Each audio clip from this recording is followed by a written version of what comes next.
যুক্তরাষ্ট্রের ফ্লোরিডায় দুই বাংলাদেশি শিক্ষার্থী লিমন ও বৃষ্টি হত্যাকাণ্ডে গ্রেফতার সজীব ওয়াজেদ জয়কে মৃত্যুদণ্ড দিয়েছেন আদালত। এদিকে রোমহর্ষক এই হত্যাকাণ্ডের বর্ণনা দিয়েছেন মামলার তদন্তকারী কর্মকর্তারা। মামলার হলফনামায় উল্লেখিত তথ্য অনুযায়ী 7 ও 11 এপ্রিল অ্যামাজন থেকে ডাক্ট টেপ, ট্রাশ ব্যাগ ও আগুন ধরানোর নানা উপকরণ ক্রয় করেন। যুক্তরাষ্ট্রের ফ্লোরিডায় নিখোঁজ দুই শিক্ষার্থীর মধ্যে অপর শিক্ষার্থী নাহিদা বৃষ্টি এখনও নিখোঁজ বলে জানানো হয়েছে। এই ঘটনায় সজীব ওয়াজেদ জয়কে মৃত্যুদণ্ড দিয়েছেন আদালত। অবশেষে যুক্তরাষ্ট্রের সাউথ ফ্লোরিডা বিশ্ববিদ্যালয়ের দুই মেধাবী বাংলাদেশি পিএইচডি শিক্ষার্থী জামিল লিমন ও নাহিদা বৃষ্টির মর্মান্তিক হত্যাকাণ্ডের রহস্য উন্মোচন করতে শুরু করেছেন তদন্তকারীরা। কিভাবে তাদেরকে হত্যা করা হয়, রিপোর্টে উঠে এসেছে লোমহর্ষক সব তথ্য। যুক্তরাষ্ট্রের ফ্লোরিডায় দুই বাংলাদেশি পিএইচডি শিক্ষার্থী জামিল আহমেদ লিমন ও নাহিদা সুলতানা বৃষ্টির নিখোঁজ হওয়া যেন ধীরে ধীরে রূপ নিচ্ছে এক ভয়াবহ হত্যাকাণ্ডের কাহিনীতে। তদন্তকারীদের ভাষ্য, এটি ছিল ঠান্ডা মাথার পরিকল্পিত অপরাধ।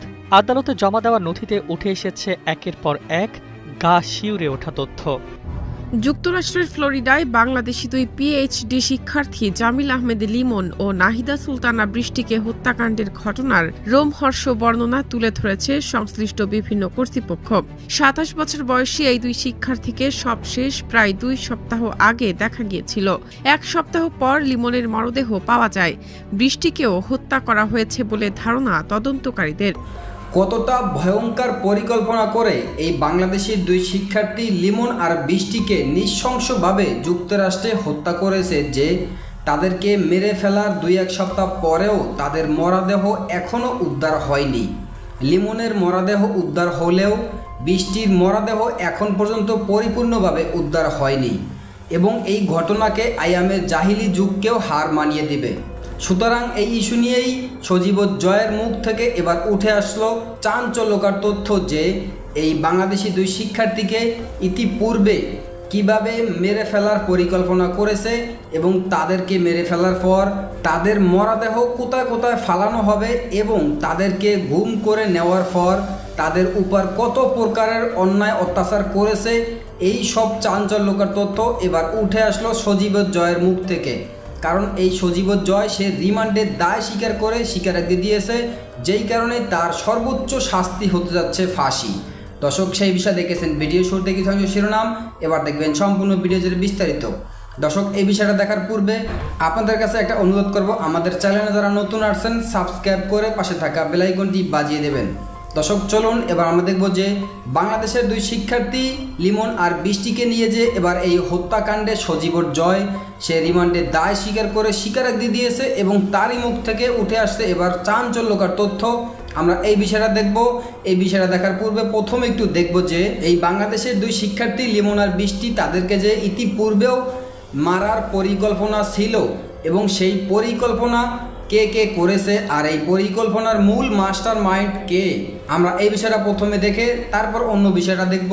ধৈর্য ধরে একটা লাইক দিয়ে সম্পূর্ণ ভিডিও দেখতে থাকুন এবং আপনার মতামত কি আমাদের কমেন্টে লিখতে থাকুন। অবশেষে যুক্তরাষ্ট্রের সাউথ ফ্লোরিডা বিশ্ববিদ্যালয়ের দুই মেধাবী বাংলাদেশি পিএইচডি শিক্ষার্থী জামিল লিমন ও নাহিদা বৃষ্টির মর্মান্তিক হত্যাকাণ্ডের রহস্য উন্মোচন করতে শুরু করেছেন তদন্তকারীরা। কিভাবে তাদেরকে হত্যা করা হয়, রিপোর্টে উঠে এসেছে লোমহর্ষক সব তথ্য। স্বপ্ন ছিল উচ্চশিক্ষা শেষে দেশের হয়ে বড় কিছু করার, কিন্তু যুক্তরাষ্ট্রের সাউথ ফ্লোরিডা বিশ্ববিদ্যালয়ের দুই পিএইচডি শিক্ষার্থী জামিল লিমন ও নাহিদা বৃষ্টির সেই স্বপ্ন এখন বিষাদময় এক স্মৃতি। গত 16 এপ্রিল নিখোঁজ হওয়ার পর লিমনের মরদেহ উদ্ধার মধ্য দিয়ে উন্মোচিত হয়েছে এই দ্বৈত হত্যাকাণ্ডের ভয়াবহ নেপথ্য। তদন্তকারীদের ভাষ্যমতে 16 এপ্রিল সকালে লিমন ও বৃষ্টিকে শেষবারের মতো দেখা গিয়েছিল। নিখোঁজের 3 দিন পর টাম্পার হাওয়ার্ড ফ্র্যাঙ্কল্যান্ড সেতু থেকে উদ্ধার করা হয় লিমনের ক্ষতবিক্ষত মরদেহ। ময়নাতদন্ত বলছে ধারালো অস্ত্রের নৃশংস আঘাতে প্রাণ গেছে তার। আর লিমনের অ্যাপার্টমেন্টে পাওয়া রক্তের বিপুল চিহ্ন দেখে তদন্তকারীদের ধারণা বৃষ্টিকেও একইভাবে প্রাণ হারাতে হয়েছে। যদিও বৃষ্টির মরদেহের সন্ধানে এখনো তল্লাশি চালাচ্ছে পুলিশ। আদালতের নথিপত্রে এই অপরাধকে পরিকল্পিত ও নৃশংস বলে আখ্যা দিয়েছে প্রসিকিউটররা। পুলিশের ধারণা, লিমনের অ্যাপার্টমেন্টেই চালানো হয়েছে এই হত্যাযজ্ঞ। পরিবেশ বিজ্ঞানে গবেষণারত লিমন এবং কেমিক্যাল ইঞ্জিনিয়ারিং এর ছাত্রী বৃষ্টি কেবলই সহপাঠী ছিলেন না, তাদের মধ্যে ছিল দীর্ঘদিনের গভীর প্রণয়। লিমনের পরিবার জানায় তারা বিয়ে করে সংসার শুরুর কথা ভাবছিলেন। আসন্ন গ্রীষ্মের ছুটিতে দেশে ফেরার সব পরিকল্পনাও ছিল চূড়ান্ত, কিন্তু সেই ছুটির আগেই সব পরিকল্পনা মুছে গেল ঘাতকের নির্মমতায়। লিমনের স্বজনদের কাছে এটি এখনো এক অকল্পনীয় এবং প্রচণ্ড ধাক্কার মতো। বিদেশের মাটিতে দুই মেধাবী সন্তানের এমন মৃত্যুতে নির্বাক তাদের পরিবার। লিমনের মরদেহ ও ব্যক্তিগত জিনিসপত্র দেশে ফেরত পাঠানো এবং বৃষ্টির মরদেহ উদ্ধারের জন্য পরিবারের পক্ষ থেকে এখন যুক্তরাষ্ট্রের আইনি প্রক্রিয়ায় সক্রিয় সহযোগিতা চাওয়া হয়েছে। বৃষ্টির মরদেহের অবস্থান জানার চেষ্টা করছে পুলিশ। নিহত দুই শিক্ষার্থীর পরিবার এক যৌথ বিবৃতিতে অভিযুক্তের সর্বোচ্চ শাস্তির দাবি জানিয়েছে। তারা সাউথ ফ্লোরিডা বিশ্ববিদ্যালয় কর্তৃপক্ষকে এই আইনি প্রক্রিয়ায় সক্রিয়ভাবে যুক্ত থাকার এবং বিচার শেষ পর্যন্ত সহযোগিতা করার আহ্বান জানিয়েছেন। শোকাতুর স্বজনদের এখন একটাই চাওয়া, মেধাবী এই দুই প্রাণ কেড়ে নেওয়া খুনি যেন আইনের হাত থেকে কোনোভাবেই রেহাই না পায়। যুক্তরাষ্ট্রের ফ্লোরিডায় বাংলাদেশি দুই পিএইচডি শিক্ষার্থী জামিল আহমেদ লিমন ও নাহিদা সুলতানা বৃষ্টিকে হত্যাকাণ্ডের ঘটনার রোমহর্ষ বর্ণনা তুলে ধরেছে সংশ্লিষ্ট বিভিন্ন কর্তৃপক্ষ। 27 বছর বয়সী এই দুই শিক্ষার্থীকে সবশেষ প্রায় 2 সপ্তাহ আগে দেখা গিয়েছিল। 1 সপ্তাহ পর লিমনের মরদেহ পাওয়া যায়। বৃষ্টিকেও হত্যা করা হয়েছে। তদন্তকারীদের ধারণা অনুযায়ী কিভাবে লিমন ও বৃষ্টিকে হত্যা করা হয়ে থাকতে পারে তার বর্ণনা দেওয়া হয়েছে।